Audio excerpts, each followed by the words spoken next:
Biker Adventure, magandang gabi sa inyong lahat mga kababayan. Mayroon lang tayo nga ano dito sa ating opinion and komentaryo sa mga public issue. Mga kababayan, 'di ba itong nag-viral sa social media nga si Jesus Bosidoki mga kababayan, yung post ng picture no diyon sa mga proyekto, mga flood control project sa Ilocos Norte mga kababayan, no? Medyo nag-iyakan ang ating mga doon sa content niya mga kababayan, no? Pero nagawaan ng paraan ito mga kababayan na kontra ito, no? Balikan muna natin yung mga niya mga kababayan, yung content niya, no? Kung saan nagbanta si Vince Dizon. Sabi ni Vince Dizon, wag daw siyang siraan, no? Wag siyang pangunahan, no? Doon sa sabi niya sinisiraan siya dahil sa sinasabi ni Bose nga tila iniiwasan ni Vince Dizon ang pag-imbestiga doon sa Ilocos Norte, no, mga kababayan. May dito si Vince Dizon mga kababayan. Mayroon siyang challenge dito, no? Kasi may isang vlogger nga kumukontra noon, nagpakita din ng video na sinasabi niya nga fake news daw si Vince Dizon. Ito mga kababayan, tingnan natin yung ng isang vlogger, no? Kinukontra niya yung content ni Buse mga kababayan. Pakatibay po nito, no? Pero mukhang hindi magigiba, di ba? Kasi pag ganyan, no, nililihis nila yung usapan, puro fake news lang, no? Kasi gusto nila yung Davao City baka libre. Yun po ang merong 51 billion na budget. Plus, pag konting ihi ni Sara, binabahan na, no? Kaya ayaw po nila na masilip yun. Dito sila pumunta. Lahat ng panguntan ng mga kababayan, kinakabit talaga ang Davao City, no? Ayaw nila sa topic doon sa Ilocos Norte mga kababayan. Tuloy natin kayo, maiksi lang ang oras natin dito mga kababayan. Alright. Ang completion date talaga nito is March 2026, di ba? So, ibig sabihin, fake news yung mga pinagsasabi mo, di ba? Ang haba na, no? Hanggang doon pa yan eh. Hanggang doon pa yan sa Davao City. Hindi, joke lang. Bakit ka magpo-focus dito? Yung Davao City, umihilang si Sara Duterte, binabahan na. Di ba? Masasabi nyo ba ang to mga kababayan, yung sinasabi nitong vlogger na to, ito ba informatiba yung niya mga kababayan, no? Yung content niya, yung pagkontra niya sa parang wala namang laman eh. Aywan ko lang mga kababayan, opinion ko lang to. Tapusin natin siya, patapusin Sa Davao natin. City tayo, magpunta! Tara, let's go! Tapos na siya mga kababayan. Tapos itong kay Bose mga kababayan, no? Pakinggan natin itong challenge ni Bose mga kababayan. Pakinggan natin yung sinasabi ni Bose kung mayroon bang kumbaga may merits ba tong niya mga kababayan. Kung sino sa kanila ang may merits sa mga kanilang mga pahayag.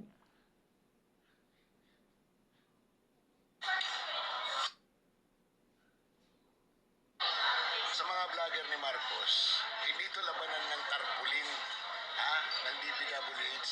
Labanan ito ng katotohanan. Di ba? Nandyan lang kayo sa mga bahay ninyo eh.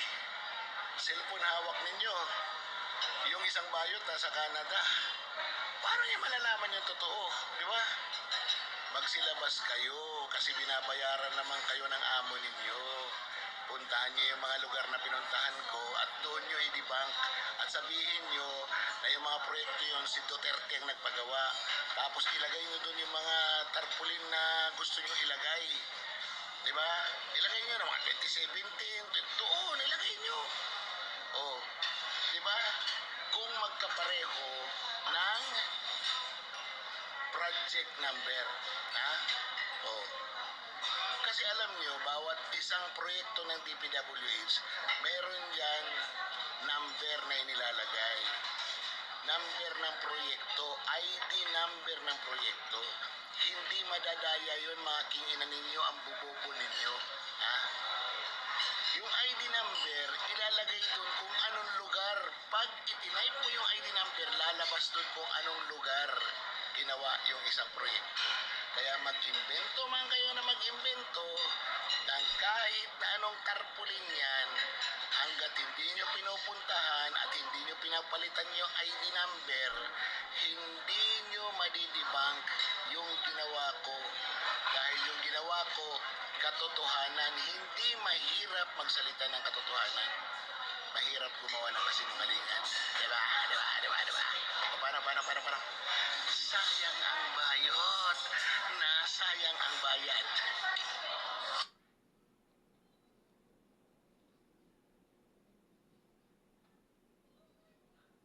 Balikan natin yung unang pahayag ni Buse mga kababayan bago sinagot ng vlogger ng administrasyon.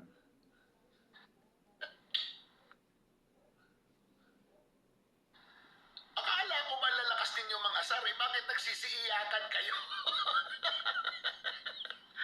Bakit kayo umiiyak doon sa content ko sa Ilocos Norte?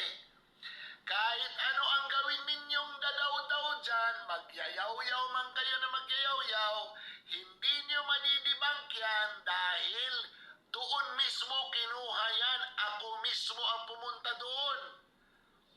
Naka-geotag lahat ng yan. The only way to disprove yung mga claim ko is for you to go there at imbestigahan nyo mismo. Itag nyo ako ha. Kung meron nagtatrabaho doon sa mga tulay na yon, mga kalsada na yon, at yung mga flood control na yon, na tinukoy ko, maliban lang yung kay Wawaw ha, at saka yung dito sa may Pansan River.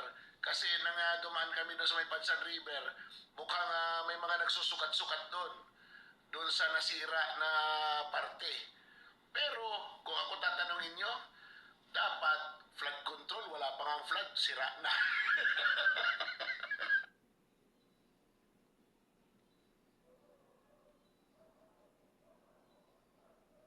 Pero mga kababayan, nagawaan ng paraan nito ng mga hindi ko masabi kung loyalista o ito ba yung tinatawag lang online warrior ng administrasyon ng Malacanang o ito yung keyboard warrior ng Malacanang ang may nagtatrabaho nito mga kababayan. Ito mga kababayan, mapansin mo kung may mapapansin kayo dito. Kagagawa niya, pinagagawa mo, puta, katarantatuan niya, isipin mo yung sisirain mo kami. Sisirain mo kami. Ginigiba mo yung mga plano. Teka, anong sinisiraan? Wala naman ako sinabi hindi totoo ah. Pasalamat ka nga kasi ang akala ng mga DDS ang paniwala nila AI generated. Kaya magpasalamat ka na lang. Paano ako magkapasalamat? Oo nga, yung ibang DDS naniniwala na AI generated, pero kukunti lang yun, mas maraming maniniwala na totoo. Bakit? Totoo naman talaga. Anong Gago ko problema? talaga, katarantaduan talaga yan. Ikaw nga ito eh. Ang tanong ko sa'yo, di ba humingi ka ng 30,000 para sa inyong tatlo? Ang tanong ko sa'yo, binigay mo ba yung 10,000 ni taga Bukid at ni Rosalinda? Ang nakarating sa akin, wala kang ibinigay. Isinend ko sa'yo ang pera na 30,000, remember? Pero wala kang ibinigay sa kanila. Sinarili mo. Patunayan mo yan. Anong sinarili ko? Patunayan mo, may ebidensya ka na, hindi ko sa kanila binigay. Teka lang mga kababayan may comment lang ako dito. Ito ba sa tingin nyo mga kababayan, ito ba isang script? Ito ba isang AI mga kababayan? Ito ba isang paglilihis sa isyo? Ito pagkukontra lang sa mga ginagawang pagpicture ni Buse mga kababayan sa flood control sa proyekto ni Sandro Marcos sa Ilocos Norte. O ito ba talagang lehitimong ito daw ang plano nila mga kababayan ano to yung voice record to mga kababayan. Pero sa baba mga kababayan, ano bang ibig sabihin nitong AI info mga kababayan nga nakalagay sa computer? Ito mga kababayan makikita nyo yung mga na yan, nakapokus sa maliit nga may nakalagay nga AI info mga kababayan. Anong ibig sabihin yan? Di ba? Yung mga yung mga natin, IT, no? May nakalagay mga kababayan nga AI info itong sa Ebidensya ko at nito, talagang hindi mo no? ibinigay, Sa may voice nagsabi sa record. akin. Sinarili mo na naman yung 30,000. Ang sabi mo, kaya ka humingi ng 30,000 para sirain ninyo at magpo-focus. Mga kababayan, kaya nasabi ko, nagawaan talaga ng paraan upang masisira itong content ni Jesus Busidoki, mga kababayan, no? Pero yung challenge niya, mga kababayan, nga nagbigay pa nga siya ng mga ID number, no? Yung mga project number, mga kababayan. Sabi pa nga niya, mahirap i-debunk yan kasi siya mismo doon nagpicture. Sabi nga niya, paimbestigahan, no? Ipapatag pa nga, sabi niya, kung nandoon na kayo, may imbestiga, itag nyo ako. Kung, di ba, mga kababayan? Pero itong sinasabi lang, itong pinakita, pinupost lang voice record, mga kababayan, yung pag-uusap ni Doki daw sa itong babae. Nakapagtataka, mga kababayan, mayroong AI info, mga kababayan, no? Marami na kong nakikitang video, mga kababayan, pero walang nakasulat sa baba nga AI info. Di ba? Ako, mga kababayan, sa tingin ko ito ay kagagawa ng mga, yun siguro yung sinasabing nabanggit ni Congressman Marcolita doon sa Senado nga gumagamit ang administrasyon, no, ang Malacanang ng mga keyboard warrior or mga online warrior, mga kababayan, no? Kasi marami akong pinapanood ng mga video dito sa pero wala naman nakalagay nga AI info. Maliban lang dito sa sinisir na to, mga kababayan, no? Nga sinisira, ang sinasabing bayaran daw ito si Busi, planado daw ito, mga kababayan. Kayo nang humusga dito, mga kababayan, sa video na to, no? Maraming salamat sa inyong panonood, mga kababayan, at huwag kalimutang mag-subscribe dito sa aking munting YouTube channel, Biker Adventure, at maraming salamat at magandang gabi sa inyong lahat.